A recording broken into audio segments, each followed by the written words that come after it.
नमस्कार, राज्यसभा टीवी में आपका स्वागत है। मैं हूं आरफा खानम शेरवानी। सबसे पहले हेडलाइंस।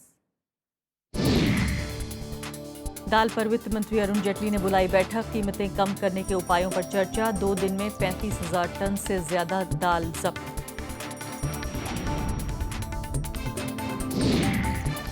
बल्लभगढ़ हिंसा की सीबीआई जांच की सिफारिश। 4 आरोपी गिरफ्तार, 8 पुलिसकर्मी सस्पेंड। पीड़ितों से मिले राहुल गांधी। धार्मिक ग्रंथ के अपमान पर पंजाब में विरोध प्रदर्शन जारी। लुधियाना में बीएसएफ का फ्लैग मार्च। कांग्रेस ने मांगा मुख्यमंत्री का इस्तीफा। गुजरात में जल्द होंगे स्थानीय निकाय चुनाव। गुजरात हाईकोर्ट का फैसला। चुनाव पर रोक लगाने से जुड़े अध्यादेश को बताया असंवैधानिक।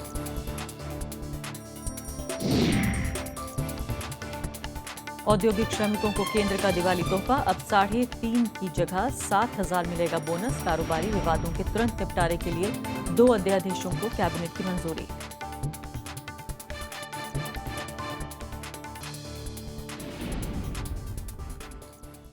और शुरुआत करते हैं पहली खबर से।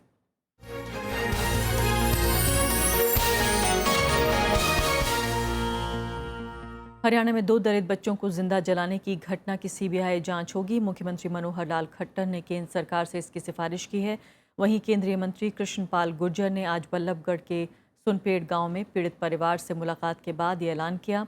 गुर्जर फरीदाबाद से बीजेपी सांसद भी हैं। उन्होंने कहा कि पीड़ित परिवार के एक सदस्य को नौकरी भी दी जाएगी और जितेंद्र की पत्नी का इलाज सरकारी खर्च पर होगा। देखिए, आज परिवार की तरफ से 3-4 प्रमुख मांगे थी। एक तो इस केस को सीबीआई को दिया जाए, वो हमने मान ली है और सरकार से हम आदेश करेगी उसके बारे में। और दलित बच्चों को जिंदा जलाने के खिलाफ आज उग्र प्रदर्शन भी हुए। आक्रोशित लोगों ने दिल्ली आगरा हाईवे जाम कर दिया। उधर कांग्रेस उपाध्यक्ष समेत कई नेताओं ने पीड़ित परिवारों से मुलाकात की। वहीं हरियाणा सरकार ने 8 पुलिस वालों को सस्पेंड भी कर दिया है। राष्ट्रीय अनुसूचित जाति आयोग ने फरीदाबाद के पुलिस आयुक्त और उपायुक्त को हाजिर होने का आदेश दिया है।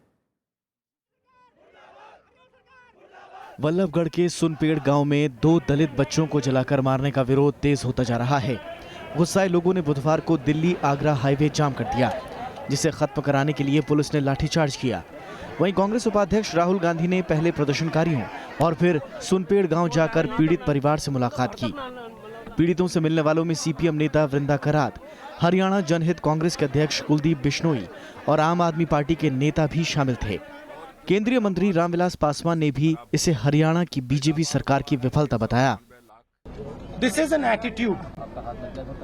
This is an attitude shared by the Prime Minister and the Chief Minister of this state and the entire BJP and the RSS. The attitude is that if somebody is weak, he can be crushed. That is the attitude. This is what you are seeing is the result of this attitude. कैसे हो सकता है कि 2 बजे रात को police वाले नहीं हैं और जिन्होंने आके ये सब इतना बड़ा अपराध किया उनको पहले जानकारी होगी, तभी तो ये हुआ है। उनको पता था कि पुलिस नहीं है। केंद्र सरकार ने भी इस घटना को बर्बर करार दिया है।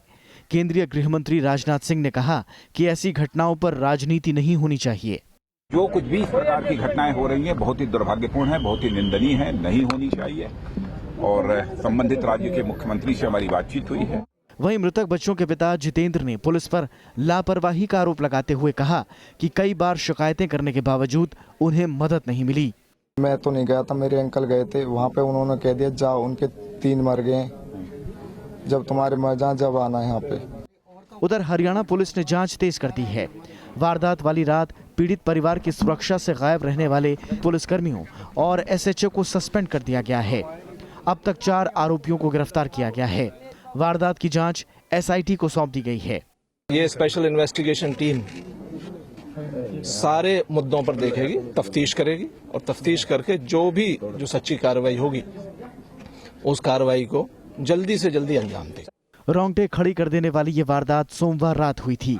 आरोप है कि गांव के दबंगों ने जितेंद्र, उनकी पत्नी और 2 छोटे बच्चों पर पेट्रोल छिड़क कर आग लगा दी। दोनों बच्चों की मौत हो गई जबकि पत्नी की हालत गंभीर है। Bureau report, Rajya Sabha TV. वरिष्ठ पत्रकार उमेश जोशी इस वक्त हमारे साथ स्टूडियो में मौजूद हैं। उमेश जी, बहुत अच्छे तरीके से हरियाणा और इस पूरे क्षेत्र को जानते हैं, उसकी राजनीति और सामाजिक संरचना है उसको भी अच्छे तरीके से समझते हैं। उमेश जी, सबसे पहले ये बताइए कि जितना अपरोर नज़र आ रहा है, जितना विरोध नज़र आ रहा है, लोगों में गुस्सा है इस घटना को लेकर, आपको लगता है ये वजह है कि ये एक राष्ट्रीय खबर बन पाई और CBI जाँच की बात की जा रही है? देखिए, CBI जांच होनी चाहिए, निश्चित तौर पर होनी चाहिए। और जब किसी भी घटना को जातीय हिंसा की संज्ञा दी जाती है, उसका एक आवरण उस पर लगा दिया जाता है, तो निश्चित तौर पर उसकी एक जांच होनी चाहिए। लेकिन जिस तरह से इस गांव में, सुनपेड़ गांव में दलितों और सवर्ण लोगों के बीच घटनाएं होती रही हैं, 1983 से इस तरह की घटनाएं चलती आ रही हैं। पहली बार 1983 में हुई और इन घटनाओं में लगातार दलित वर्ग के लोग ज़्यादा हावी रहे हैं। इस बार सवर्णों का मौका लगा और उन्होंने जिस तरह से घटना को अंजाम दिया, उसको एक तरह से जातीय हिंसा का आवरण दे दिया गया, जातीय हिंसा का नाम दे दिया गया, जबकि आपसी रंजिश का मामला लगता है। लेकिन अगर ऐसा होता उमेश जी, तो चूंकि मैं खुद मिर्चपुर और गोहाना दोनों जगह जाकर देख कर आई हूँ, मैंने फर्स्ट हैंड वहाँ हालात का जायज़ा लिया है। मिर्चपुर की जो घटना है वो आपको याद होगी किस तरह की घटना थी। अभी भी इस 2015 में भी वहाँ पुलिस बल तैनात हैं और दोनों जो समुदाय हैं वो अलग अलग तरीके से रहते हैं। ये बात भी नहीं थी कि ये कमज़ोर आदमी था, डॉक्टरी की पढ़ाई की थी, और अगर आप घर वगैरह भी देखें तो काफ़ी संपन्न नज़र आता है। कई बार ये भी कहा जाता है कि कहीं ना कहीं जो उच्च जाति के लोग हैं उनमें इसको लेकर भी एक ईर्ष्या की भावना आई है और उसके बाद से हमले शुरू हुए हैं लगातार। स्वाभाविक है, क्योंकि जिस तरह से दलित वर्ग के लोग तरक्की कर रहे हैं, आर्थिक रूप से तरक्की कर रहे हैं, पढ़ लिख रहे हैं, ऊंचे ओहदों पर पहुंच रहे हैं, तो सवर्णों में ईर्ष्या तो है और वो ईर्ष्या किसी न किसी बहाने से निकलती है। लेकिन इस घटना में अगर आप देखें तो पिछले साल 5 अक्टूबर को एक सवर्ण जाति का बच्चा अपना मोबाइल ठीक करवाने गया, दुकान थी दलित वर्ग की, वो मोबाइल नाली में गिर गया तो सवर्ण जाति के बच्चे ने कहा कि मेरा मोबाइल निकाल कर दो, उसने मना कर दिया। इस बात को लेकर दोनों में झगड़ा हुआ, बच्चों के बीच झगड़ा हुआ। अगले दिन 6 अक्टूबर को बड़े लोगों में झगड़ा हुआ और 3 लोगों की उसमें हत्या हो गई, 2 लोगों की तुरंत मौत हो गई और एक व्यक्ति 10 दिन बाद अस्पताल में दम तोड़ दिया। तो उसके बाद 11 लोगों के खिलाफ FIR दर्ज हुई, जिसमें 2 महिलाएं शामिल थी। वो 2 महिलाएं बाहर हैं, लज्जा और संतोष। 9 लोग अभी भी अंदर हैं, कुछ लोग भाग गए थे। तो ये रंजिश है। नहीं, अगर हैरानी की बात यह है कि एक हफ्ते पहले भी पुलिस में रिपोर्ट दर्ज कराने के बाद बार बार परिवार के लोग जा रहे हैं, पुलिस प्रोटेक्शन मांग रहे हैं, उसके बाद भी उन्हें पुलिस प्रोटेक्शन ना मिलना, पुलिस का सहारा ना मिलना और आखिरकार 2 मासूम बच्चों की जान चली जाना, परिवार पूरी तरीके से बिखर चुका है। इसके लिए कौन जिम्मेदार माना जाएगा? अगर बार बार आग्रह किया जा रहा है पुलिस प्रोटेक्शन के लिए और नहीं दी जा रही है, तो निश्चित तौर पर प्रशासन जिम्मेदार है। इसके अलावा हम किसी को जिम्मेदार नहीं ठहरा सकते। लेकिन जो सूचना हमें मिली है, ये कहा जाता है कि उस अक्टूबर की घटना के बाद बहुत सारे लोग भय में गांव छोड़कर चले गए थे। उसके बाद उन्हें भरोसा दिया गया कि आपको पूरी प्रोटेक्शन मिलेगी, दलित समुदाय के लोगों को, कि आप गांव में वापस आ जाइए। और 8 पुलिस वाले तैनात भी किए गए थे जो लगातार वहां पर चौकसी बरत रहे थे। इस घटना के समय पुलिस वाले कहां थे, ये जांच का विषय कहा जा रहा है कि दशहरे का चूंकि मौसम है तो वहां चले गए थे रामलीला देखने। आपने बिल्कुल ठीक सुना। और ये भी सुना है कि वहां कोई जागरण हो रहा था, तो कुछ लोग जागरण में चले गए, कुछ लोग सो गए।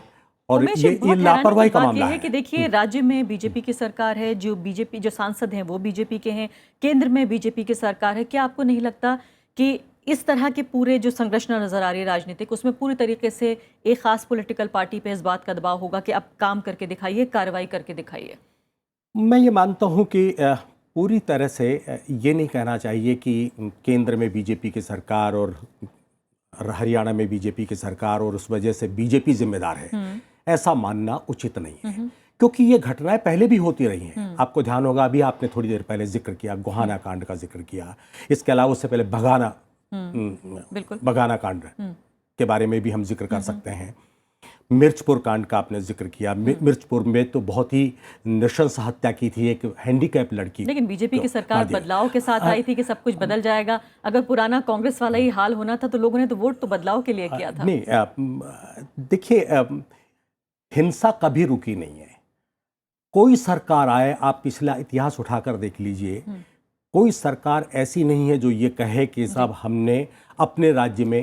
चलिए, फोन पे हमारे साथ एक और मेहमान जुड़ गए हैं। मोहम्मद आकिल हैं जो कि असिस्टेंट डीजीपी हैं law and order Haryana police के। उनसे जानने की कोशिश करते हैं। आकिल साहब, ये बताइए फिलहाल कि किस तरह की कार्रवाई हो रही है। अभी बात तो ये हो रही है कि राज्य सरकार ने सिफारिश कर दी है कि सीबीआई जांच हो, लेकिन जमीन पर क्या हो रहा था? जब पुलिस प्रोटेक्शन भी मिल गया था तो आखिर क्या कर रहे थे सिपाही?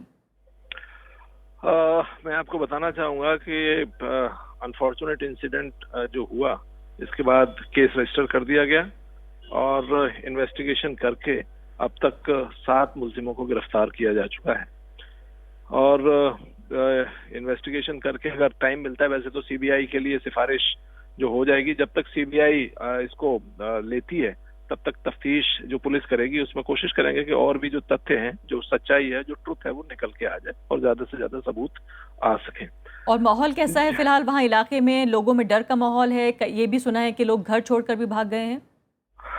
घर छोड़कर जो भागने वाली बात है वो पहले से ही है। जो लास्ट ईयर जो इंसिडेंट हुआ था, तो उस इंसिडेंट में जो 3 लोग, जो दूसरी पार्टी के लोग जिनकी डेथ हुई थी, तो उसके बाद 11 लोग गिरफ्तार हुए। तो उसमें कुछ माहौल ऐसा हुआ था कि कुछ हो सकता है, इसीलिए पिछले 1 साल से पुलिस ने वहां पर जो फोर्स जो है दी हुई थी।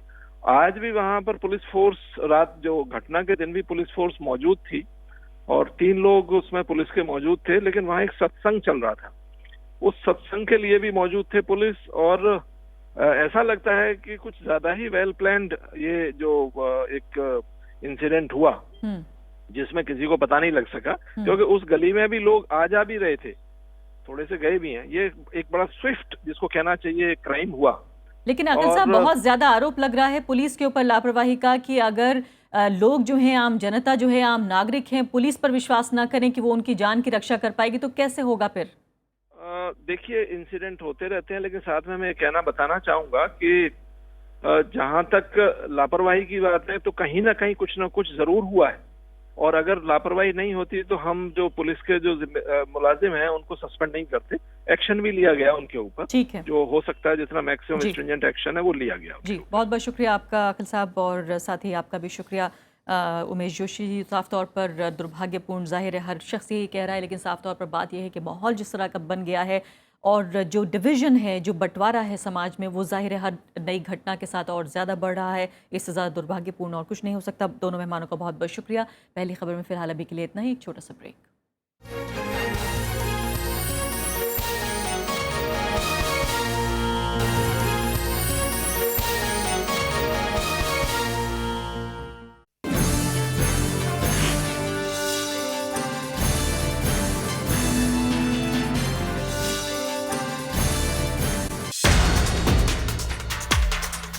महंगी दाल, देश भर में बवाल,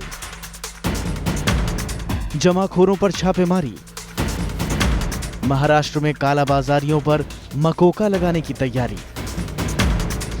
देखिए पहली खबर, दाल पर बवाल, आज रात 8 बजे।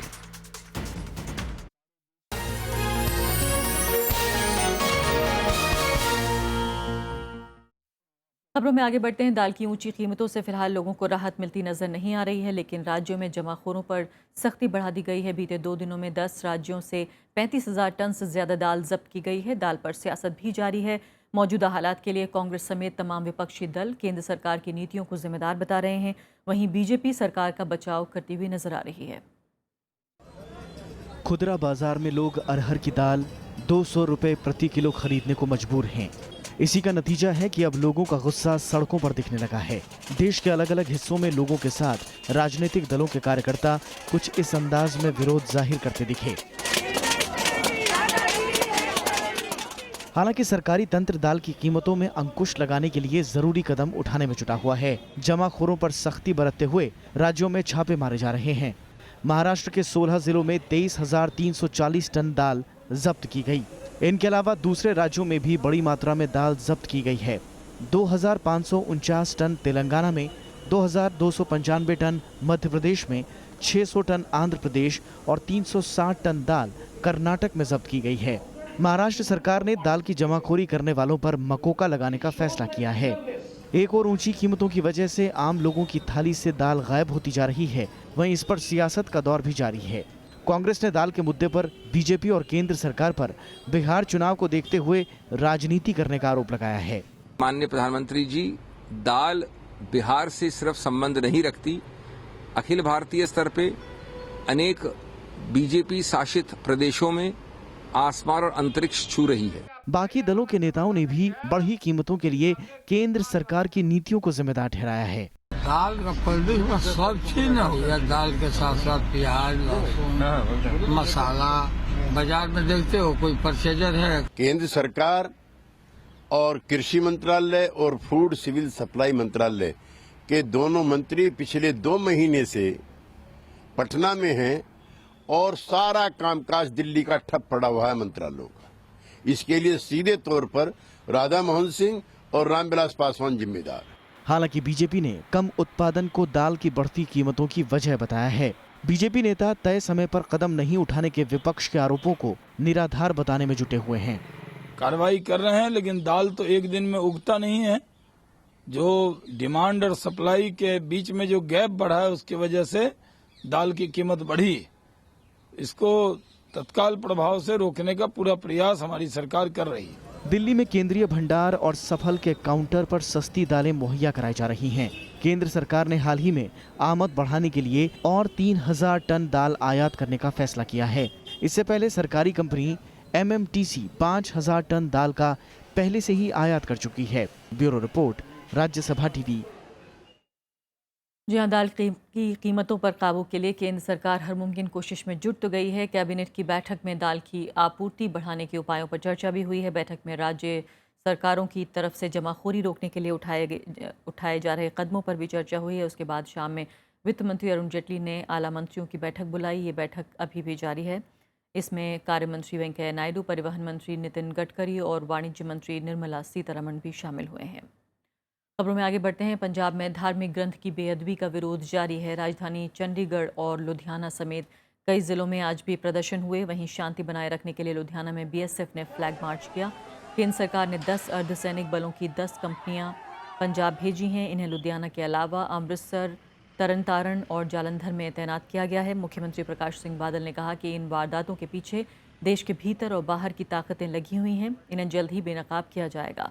उधर कांग्रेस ने मुख्यमंत्री प्रकाश सिंह बादल और उप मुख्यमंत्री सुखबीर बादल का इस्तीफा भी मांगा। और खबरों में अब आगे बढ़ते हैं। राष्ट्रीय अल्पसंख्यक आयोग ने दादरी कांड के सुनियोजित होने की आशंका जाहिर की है। आयोग ने नेताओं के भाषणों को भी माहौल बिगाड़ने वाला बताया है। आयोग की 3 सदस्यीय टीम ने कुछ दिन पहले दादरी में के बिसहाड़ा गांव में का दौरा किया था। वहां इस गांव में बीफ खाने की आशंका में एक व्यक्ति की हत्या कर दी गई थी। टीम ने स्थानीय लोगों और पीड़ित परिवारों से बात करने के बाद अपनी रिपोर्ट तैयार की है। गांव वालों ने घटना पर दुख जाहिर किया और अल्पसंख्यकों को पूरी सुरक्षा देने का वादा किया। रिपोर्ट के मुताबिक दादरी में इस हत्या के बाद भी 2 बार माहौल बिगाड़ने की और कोशिशें हुई हैं। हम कह रहे हैं कि उसके पीछे और कुछ रहा है, अब है क्या वो देखने की जरूरत है। मगर हम इसलिए भी कह रहे हैं क्योंकि एज द माइनॉरिटीज कमीशन हमारे सामने ये चीजें आ रही हों और पिछले कई महीनों में आप सबको मालूम है कि ये हो रहा है, पोलराइजेशन हो रहा है।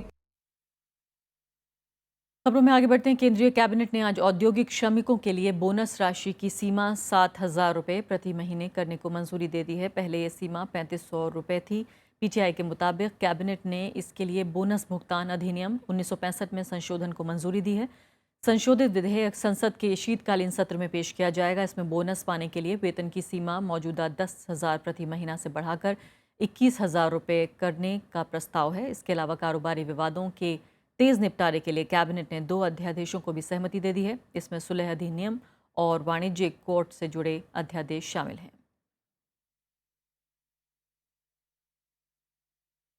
संसद के शीतकालीन सत्र की तारीखों को लेकर आज राजनीतिक मामलों की कैबिनेट कमेटी में कोई फैसला नहीं हो पाया। अब तारीखों पर चर्चा के लिए कैबिनेट कमेटी की 26 अक्टूबर को बैठक होगी। पीटीआई के मुताबिक शीतकालीन सत्र नवंबर के आखिरी हफ्ते में शुरू हो सकता है और इसकी मियाद 1 महीने हो सकती है। इस सत्र पर सबकी निगाहें टिकी हैं। एनडीए सरकार शीतकालीन सत्र में आर्थिक सुधार से जुड़े कई महत्वपूर्ण विधेयक पारित कराना चाहती है। इसमें जीएसटी से जुड़ा संविधान संशोधन विधेयक भी शामिल है। गुजरात हाईकोर्ट ने आज राज्य सरकार को तुरंत स्थानीय निकाय के चुनाव करने के आदेश दिए हैं और नगरीय निकाय चुनाव पर फिलहाल स्टे लगाने की गुजरात सरकार और राज्य चुनाव आयोग की अपील को ठुकरा दिया है। कोर्ट ने सरकार के बदलाव को गैर संवैधानिक करार दिया। इससे पहले सरकार ने पंचायती कानून में बदलाव और कानून व्यवस्था का हवाला देते हुए राज्यपाल को रिपोर्ट दी थी, जिसके आधार पर राज्यपाल ने अध्यादेश जारी करके स्थानीय चुनाव टाल दिए थे। गृह मंत्री राजनाथ सिंह ने कहा है कि पुलिस को इस समय कई तरह की चुनौतियों का सामना करना पड़ रहा है। ऐसे में उन पर लोगों का भरोसा होना जरूरी है। दिल्ली में आज पुलिस के 2 संस्थानों के उद्घाटन के मौके पर उन्होंने देश में घटती सहनशीलता पर चिंता भी जाहिर की। पुलिस स्मृति दिवस पर केंद्रीय गृह मंत्री राजनाथ सिंह ने बुधवार को भारतीय पुलिस फाउंडेशन और भारतीय पुलिस संस्थान का उद्घाटन किया। इस मौके पर उन्होंने देश में घटती सहनशीलता पर चिंता जताई। राजनाथ सिंह ने कहा कि पुलिस को देखकर लोगों में भरोसा पैदा होना चाहिए। एक जनता के बीच कॉमन मैसेज में जो एक सेंस ऑफ फियर कभी कभी पुलिस को देखने से जो पैदा होता है, यह सेंस ऑफ फियर समाप्त होना चाहिए और पुलिस को देखने के बाद लोगों के मन में एक सेंस ऑफ कॉन्फिडेंस पैदा होना चाहिए। केंद्रीय गृह राज्य मंत्री किरण रिजिजू ने भी पुलिस के साथ लोगों को भी मानसिकता बदलने की सलाह दी। एक तरफ तो बोलता है कि आपका कानून ज्यादा सख्त हो गया, टू मच हो गया, इतना नहीं होना चाहिए। दूसरा तरफ बोलता है कि कानून और मजबूत बनाओ। It's not a question of law. It's not a question of legal provisions. It's the mindset and which how and we implement the whole thing. We are very good in criticizing others. We don't accept. दोनों संस्थानों में से भारतीय police foundation police को smart बनाने के लिए रणनीतिक सुझाव देगा। इससे स्मार्ट पुलिसिंग में मदद मिलेगी। वहीं भारतीय पुलिस संस्थान अधिकारियों के लिए नए तरीकों के साथ ही अध्ययन और अनुसंधान का काम करेगा। विपिन चौहान, राज्यसभा टीवी। भारत और रूस अगले 1 दशक में आपसी व्यापार को तिगुना करेंगे। मॉस्को में रूसी उप प्रधानमंत्री दिमित्री रोगोजिन और विदेश मंत्री सुषमा स्वराज के बीच मुलाकात में इस पर सहमति बनी। फिलहाल दोनों देशों के बीच करीब $10 अरब का सालाना व्यापार होता है। इसे 2025 तक $30 अरब तक ले जाने का प्रस्ताव है। दोनों देश आपसी निवेश को अगले 10 साल में बढ़ाकर $15 अरब तक ले जाने पर सहमत हुए हैं। दोनों देशों ने पिछले साल $9.5 अरब का व्यापार किया। भारत ने $3.17 अरब का निर्यात किया और वहां से $6.34 अरब का आयात हुआ। श्रीलंका में युद्ध अपराधों पर बने जांच आयोग ने अपनी रिपोर्ट में गृह युद्ध के दौरान सेना पर लगे आरोपों को सही माना है। आयोग ने 178 पन्नों की रिपोर्ट में कहा कि सेना के कुछ अधिकारियों और जवानों ने गृह युद्ध के अंतिम दौर में ऐसे काम किए जो युद्ध अपराधों के दायरे में आते हैं। सेना निवृत्त न्यायाधीश मैक्सवेल परानागमा ने युद्ध अपराधों के आरोपों की एक स्वतंत्र न्यायिक जांच की मांग की। ये रिपोर्ट मंगलवार को श्रीलंका की संसद में रखी गई। आयोग ने एक अलग युद्ध अपराध विभाग बनाने और निष्पक्ष जांच के लिए अंतर्राष्ट्रीय न्यायाधीशों की भूमिका की सिफारिश की है।